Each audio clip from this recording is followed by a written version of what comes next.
ইফতারের যে আগের সময়টা রয়েছে ওই সময়ের মধ্যে যদি রোজাদার ব্যক্তি তার ইফতারি সামগ্রীর ইফতারি নিয়ে যে বসে থাকে, তখন আল্লাহ তাআলা ফেরেশতাকে ডাক দেয়, ফেরেশতা দেখো দেখো আমার বান্দার সামনে নানা রকমের খাবার আছে, পানি আছে, জুস আছে, ফ্রিজের ঠান্ডা পানি আছে।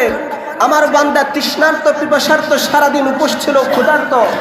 এই সময় চাইলে আমার বান্দা গুপ করে একটা খাবার খেয়ে ফেলতে পারেন, এক ডুব পানি পান করতে পারেন, তার জন্য কোনো শাস্তি হবে না, দেশের প্রধানমন্ত্রী কোনো শাস্তি দিবে না, কেউ কিচ্ছু বলবে না। ফেরেশতা দেখো আমার বান্দা শুধু আমি আল্লাহর ভয়ে খাবারের দিকে তাকাচ্ছে না, খাবারগুলো নিয়ে মাখতেছে, খাবারগুলো মুখে দিচ্ছে না, শুধুমাত্র আমি আল্লাহর ভয়ে। আল্লাহ বলছেন এই সময় যদি আমার বান্দা তার পরিবার পরিজন নাতি পতি ছেলে সন্তান নিয়ে আমার কাছে দুই হাত তুলে যা দোয়া করবে, আমি রব্বে কারীম আমার বান্দার সব দোয়া কবুল করে দিব। করতে পারবেন? আমরা তো তখন কি করি, গল্প গুজব করি, নাহলে মোবাইল টিভি, ফেসবুক টিভি, নাহলে টিভি দেখি। অথচ ওই সময় হচ্ছে দোয়া কবুলের অন্যতম সময়।